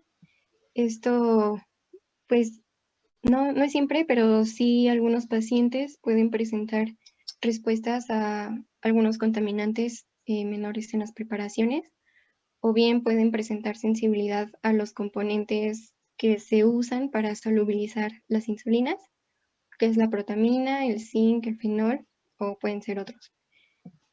Cuando las respuestas alérgicas están mediadas por los anticuerpos IgE, producen reacciones cutáneas locales, pero cuando se median por los anticuerpos IgG, ya se pueden producir reacciones sistémicas que aquí ya comprometen pues todo el organismo.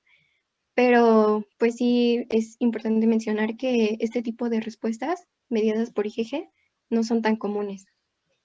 Y pues también puede haber personas que muestren alergia o sensibilidad a insulinas de origen animal, como la porcina.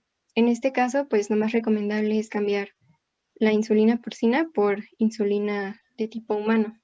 De hecho, la insulina porcina ya no la produce. Perdón, doctor. A ver, tú primero. Valentín, adelante. Que las insulinas porcinas, bovinas y de origen animal ya no se producen y ya no se administran en la población. Es lo mismo que yo estaba comentando. Adelante. Entonces, el porquito ya no cabe en esa diapositiva. Ok. Ya todas las insulinas son recombinantes humanas. Bueno. Pero de hecho, qué bueno que lo pones ahí porque la resistencia al uso de la insulina por parte de los enfermos, por lo menos aquí en México, reside que como la insulina porcina o la de origen animal que se utilizaba anteriormente, sí causaba estas alergias que tú estás mencionando, pues surgió el mito de que si utilizas insulina te quedabas ciego o perdías la vista por usar insulina. Y esto surgió a raíz de que algunos sujetos que fueron administrados con insulina animal, pues producían reacciones alérgicas y pues hay mucha resistencia de los pacientes en la actualidad al uso de la insulina porque tienen esa idea de que les puede causar efectos como ceguera o reacciones malignas. Entonces, pero surgió porque antes se utilizaban las insulinas de origen animal y producían esta reacción alérgica de la que estás hablando. Continúa, por favor. Bueno, aquí está lo que se refería a Vi, lo de la lipodistrofia, ya sea lipoatrofia o lipohipertrofia.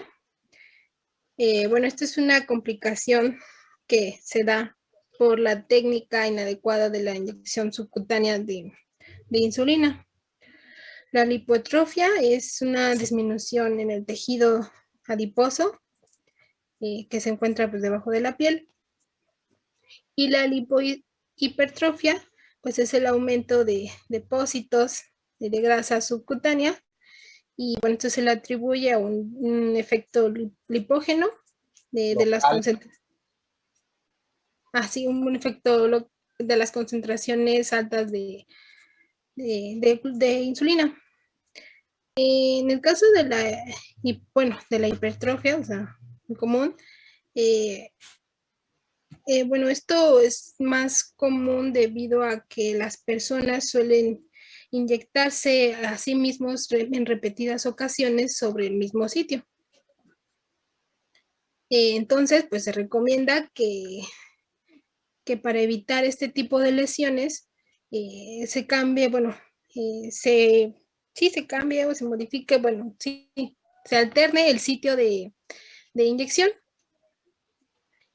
Y bueno, intentando pues, no, pues sí, ya, intentando a que no se formen este tipo de atrofias. También se puede originar un edema por insulina, que los pacientes que tienen hiperglucemia, que la controlan mediante la administración de insulina, se puede presentar algún grado de edema. Este regularmente desaparece con el paso de los días o en pocas semanas, a menos de que exista una enfermedad cardiovascular o renal.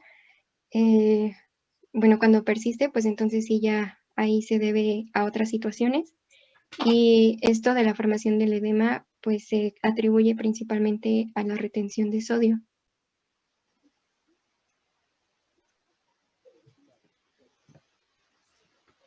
Bueno, con lo que respecta al diabetes tipo 2, la etiología de este tipo de diabetes aún sí, bueno, es desconocida, pero se le atribuye a que hay cierto tipo de afectaciones en el funcionamiento de las células beta y es también mediada por la resistencia a la insulina, bueno, en los tejidos efectores. Este tipo de diabetes es más frecuente en pacientes que presentan sobrepeso. Alrededor de un 80% de las personas que tienen este tipo de diabetes, pues lo padecen el sobrepeso u obesidad. El riesgo de padecer diabetes tipo 2, pues en un individuo, se debe a que tiene un índice de masa corporal superior a los 30 kilogramos por metro cuadrado. Y la obesidad es un factor que induce la resistencia a la insulina, que le vamos a explicar más adelante.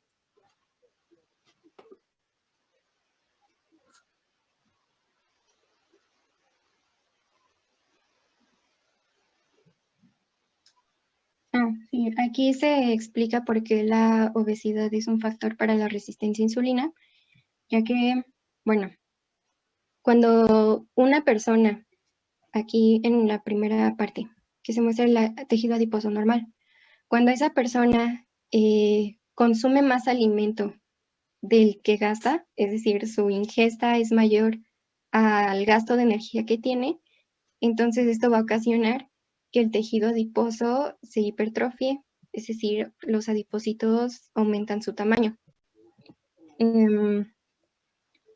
Cuando aumentan de tamaño, esto va a producir hipoxia, lo que provoca que se aumente la población de macrófagos en el tejido adiposo.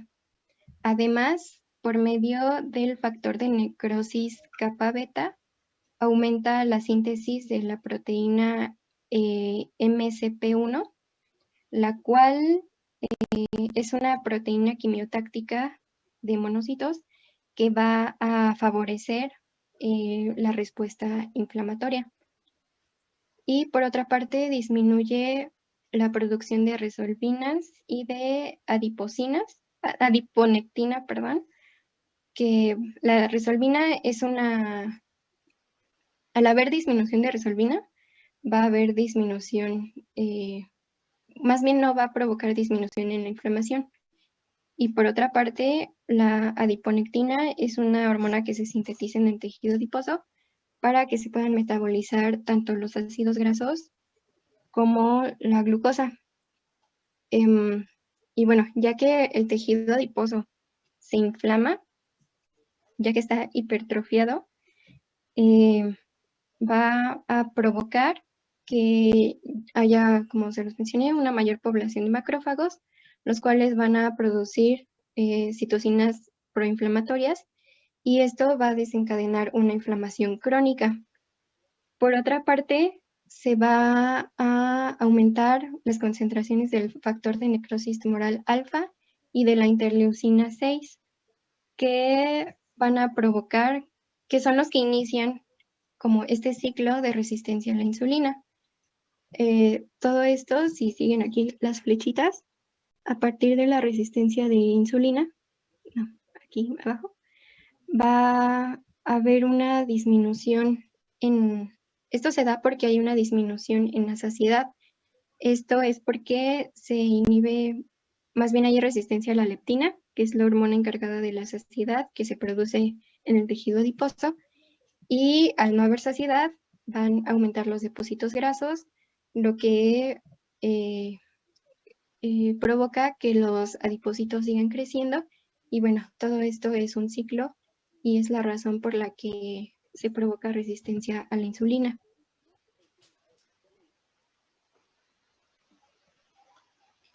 Bueno, también hay otros factores que pueden afectar a la resistencia a la insulina. Principalmente cuando las cantidades de insulina, las cantidades normales de insulina ya no generan la respuesta que se espera, pues se denomina como que hay resistencia de insulina. Factores como la edad, el peso corporal, como lo hemos estado viendo, el nivel de actividad física o enfermedades, incluso fármacos, pues van a afectar la sensibilidad a la insulina. La resistencia a la insulina es una designación relativa que tiene importancia patológica considerable porque las personas que tienen diabetes tipo 2 o intolerancia a la glucosa, pues tienen una menor respuesta a la insulina y pueden diferenciarse de grupos con tolerancia normal a la glucosa. También la resistencia, bueno, como hemos estado viendo, se puede deber a que hay alteraciones en el receptor a insulina y en los defectos intracelulares posteriores que se estimulan con este receptor, ya sea en el sustrato de receptor o en el transportador de glucosa, el GLUT4. Y también, bueno, las enzimas de la vía de la síntesis del glucógeno. La resistencia a insulina se presenta en el músculo y en el tejido adiposo, disminuyendo el transporte de glucosa desde la circulación. En el hígado, la insulina se refiere a una menor capacidad de la insulina para suprimir la producción de glucosa. También en los adipocitos, la insulina incrementa la lipólisis, la resistencia a insulina va a incrementar la lipólisis y la liberación de ácidos grasos hacia la circulación, lo que contribuye a que haya una mayor resistencia de insulina en el hígado, y también hay consecuencias de la aparición de eastocitos o de acumulación de grasa en el hígado, y también de tener niveles excesivos de colesterol. En los pacientes, como lo mencionó Avi, en los pacientes obesos, la producción, la obesidad,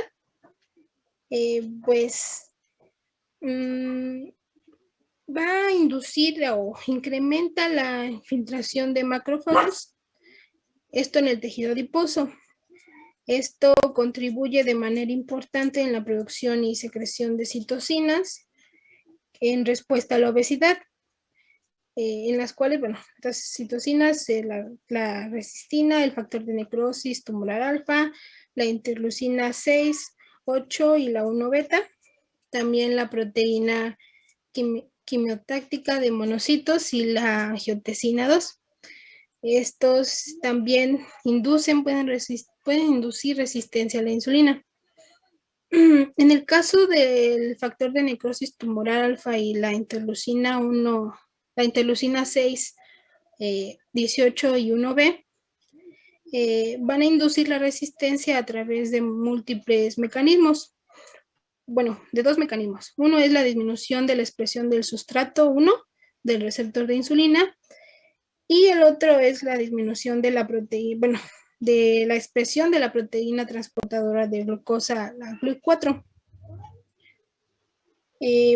Para el caso de las personas sedentarias, pues estas personas no tienen actividad física. Al no tener actividad física, pues son más propensos a padecer sobrepeso, obesidad.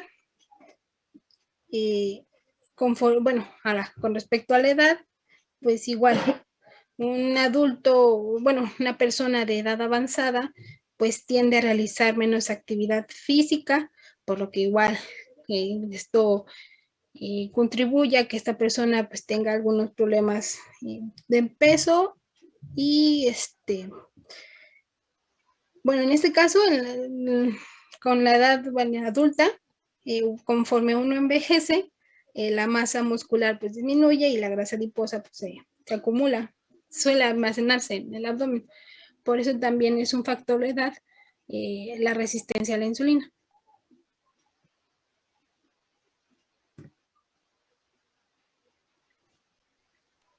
Ya por último, si con todo esto que se mencionó no se aplica, es decir, si no se controla la diabetes, entonces pueden generar ciertas complicaciones que se clasifican en agudas y en crónicas. Dentro de las complicaciones agudas se encuentra la hiperglicemia, hipoglicemia, cetoacidosis diabética o el síndrome hiperglicémico osmolar. Y por otra parte también están las complicaciones crónicas, que vamos a profundizar un poquito en estas, que constituyen las renales, la retinopatía, neuropatía y las complicaciones cardiovasculares.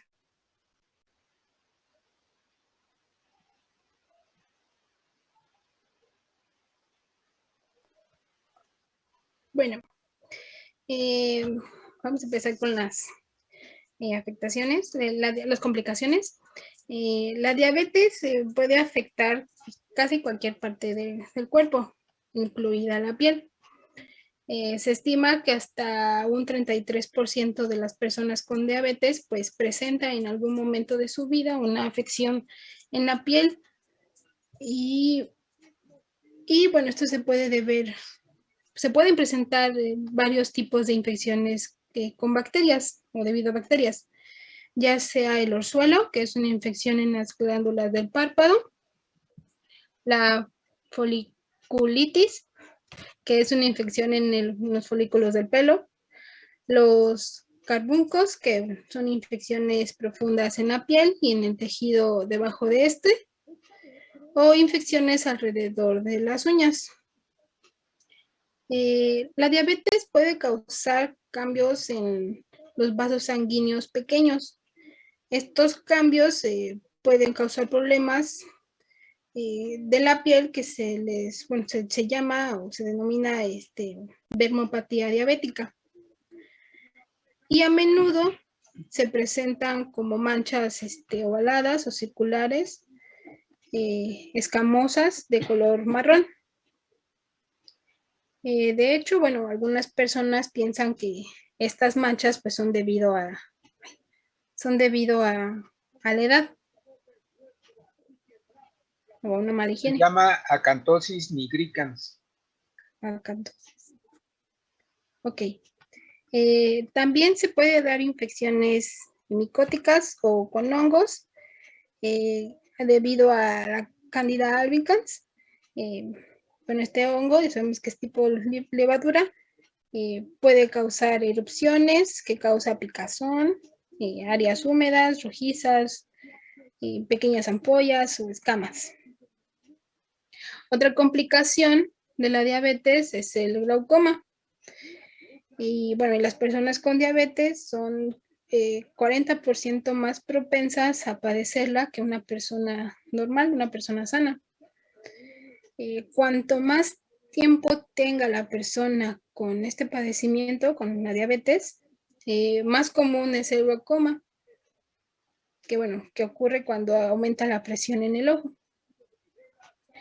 La retinopatía es otra complicación que se da. Y bueno, estos son, es general para todos los términos de retina, bueno, todos los trastornos de la retina causados por la diabetes. Hay dos tipos principales de retinopatía, la no proliferativa y la proliferativa. La no proliferativa pues es la más común, y aquí los vasos capilares que se encuentran en la parte trasera del ojo se inflaman o se hinchan y se forman bolsas. Este tipo de retinopatía puede ubicarse en 3 etapas, en leve, moderada, severa. Y a medida de que se obstruyen más y más vasos sanguíneos, pues la retinopatía avanza y se convierte en la proliferativa. Este tipo de daño a los vasos sanguíneos, más bien, hay un tipo de daño en los vasos sanguíneos que hace que se cierren como respuesta y comienzan a crecer nuevos vasos sanguíneos en la retina. Sin embargo, estos vasos nuevos que se forman son muy débiles y pueden que presente fugas de sangre o que se dé sangre, lo que bloquea la visión. Esto se le denomina hemorragia vítrea. Por otro lado, estos vasos también se pueden formar cicatrices, y cuando las cicatrices se encogen, pueden distorsionar la retina o jalarla fuera de su lugar, y bueno, hay lo que se llama el desprendimiento de retina. Permítame, David. Ya. La diabetes también puede generar un daño en los nervios, lo que se llama neuropatía diabética. Aproximadamente la mitad de todas las personas con diabetes pues tienen un tipo de daño neurológico. Esto es común en pacientes que han tenido la enfermedad por varios años y puede causar muchos... Sí. Y puede causar muchos tipos de problema, como disminuir la sensación de dolor, de frío o calor. Ahora bien, si se reduce la sensación, se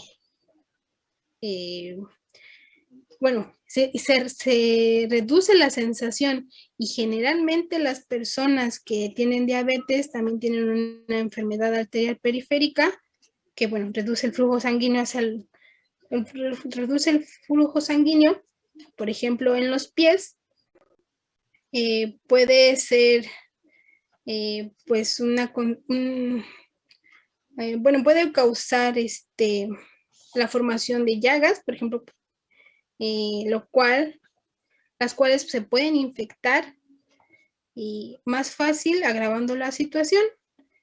Si se agrava la situación, pues esto puede llevar a una posible amputación, lo que se conoce como el pie diabético.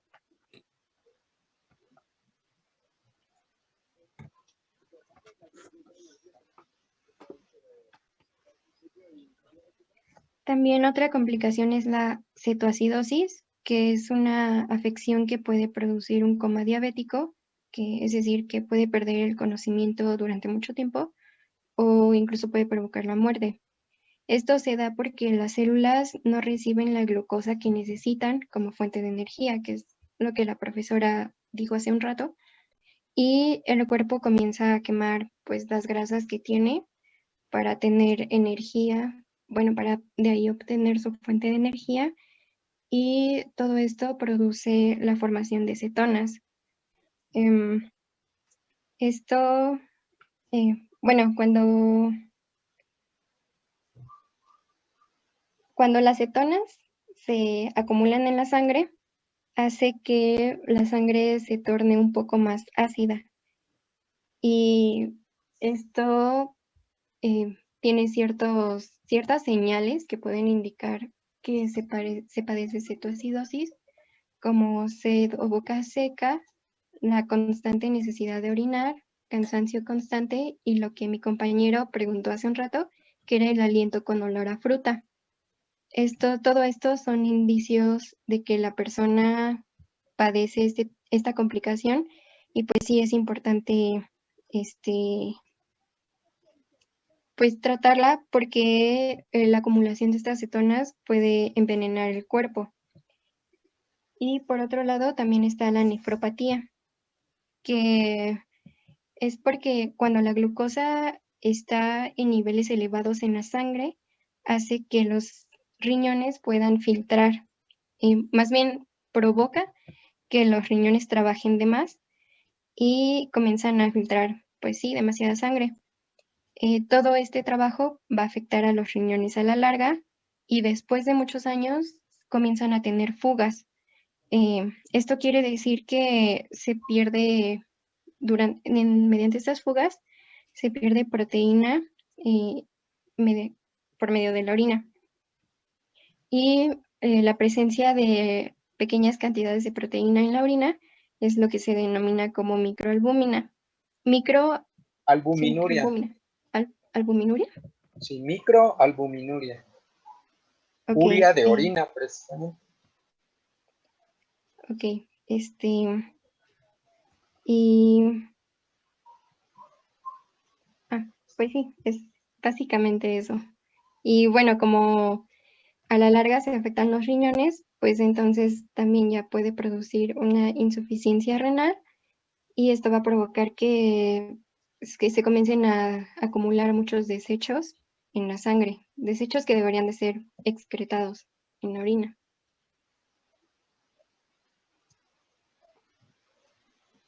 Bueno, y ya por último, la diabetes gestacional, pues es otro tipo de diabetes que la padecen aproximadamente el 2% de las mujeres embarazadas durante el tercer semestre de embarazo. Trimestre. Trimestre de embarazo. Y por lo general, esta condición desaparece tras el parto. Sin embargo, estas mujeres pues tienen una mayor probabilidad de padecer diabetes pues en partos sucesivos o a edades más tardías. Al igual que que la diabetes tipo 2, la diabetes gestacional se produce al disminuir por la resistencia a la insulina. Y esta resistencia pues es inducida por las hormonas ováricas y placentarias, como el lactógeno humano placentario, la progesterona, el cortisol, la hormona de crecimiento y la prolactina. Son hormonas que tienen un papel fundamental para incrementar el tamaño de la placenta. Sin embargo, esto disminuye la sensibilidad, por lo que se secreta pues más bien, disminuye la sensibilidad de la insulina, por lo que se debe de secretar más insulina para que se mantengan pues, los niveles de glucemia adecuados. Y se ha visto que la resistencia a la insulina empeora a medida que el embarazo progresa. Y ya por último, lo que se recomienda para estas mujeres, tanto para las que desarrollan este tipo de diabetes durante el embarazo, como para las que tienen diabetes y se embarazan, es básicamente controlar la dieta y el ejercicio. Tienen que regular su estilo de vida, más bien no tienen que mejorar. Y se puede administrar ciertos análogos de la insulina de acción corta, como la Lispro, la Spártica o la NPH. En este caso, la dosis que se recomienda es 2/3 de la insulina previo al desayuno, aproximadamente de entre 15 a 30 minutos antes del desayuno, y 1/3 antes de la cena, y de igual manera de 15 minutos o 30 minutos antes de la cena. Y pues sí, es importante que las mujeres que no padecían diabetes, pero que la desarrollaron durante su embarazo, pues puedan controlar lo mejor posible esta enfermedad, para que cuando ya pues termine el embarazo no presenten la posibilidad de desarrollar diabetes tipo 2. Y pues también cabe destacar que todas estas mujeres pueden presentar las complicaciones que les mencionamos anteriormente, todavía aumentadas. Y pues eso sería todo, ahora sí. Muy bien. ¿Preguntas de sus compañeros? ¿Dudas? Creo que no, profesor. Profesor, ¿No hay preguntas? profesor. Sí. Yo tengo una duda, pero más que nada no a mis compañeras, sino hacia ustedes, porque en la diabetes tipo 2, en algunos casos creo que también la mencionan o dan un indicio con esto del daño neuronal para poder explicar también un poco o parte del Alzheimer, y en algunos casos lo están poniendo como teórico para proponer una nueva diabetes, es decir, diabetes mellitus tipo 3. Entonces, no sé qué tan real sea esto, profe. Que unan la enfermedad de diabetes tipo 2 con algunos casos de Alzheimer y le llamen ahora diabetes tipo 3. No, bueno, yo no lo sé, no he leído acerca de esa posibilidad. He leído de Alzheimer, pero hasta el momento no he encontrado que haya una asociación directa con problemas de diabetes o con problemas de insulina. Ah, ok. Gracias, profe. Bueno, yo no sé. Yo tampoco. La han relacionado más con los problemas de lípidos, las hiperlipidemias, más que con la diabetes. Y bueno, no sé si más bien esto se deba a porque ahora con el tema que vamos a revisar mañana, pero que implica la predisposición de todas estas enfermedades metabólicas, tanto la obesidad, la resistencia a la insulina y las hiperlipidemias, el riesgo metabólico, que ahora en conjunto se llaman síndrome metabólico, lo traten de relacionar ya con enfermedades neurodegenerativas, pero ya no directamente la diabetes ni las hiperlipidemias, sino como un factor de riesgo el síndrome metabólico, pero particularmente con la insulina no. Sí, es que había visto más o menos como una relación entre la insulina y que ciertos receptores de las neuronas no podían tener esa asociación de la insulina y neurona para poder dejar entrar la glucosa. Y otra duda es que también así como lo mencionan, el exceso de lípidos podría llegar no sé si sea como tal el exceso de glucosa o el exceso de insulina, que tal provoque el exceso de lípidos, y este exceso de lípidos provoque un ácido graso y esto pueda, no sé, llevar a una hepatitis, podría llamarse, o algo parecido. Bueno, sí, lo primero, recuerden que el sistema nervioso central no es dependiente de insulina, en primera. Si fuera dependiente de insulina, pues los diabéticos ya no recibirían glucosa en el sistema nervioso central.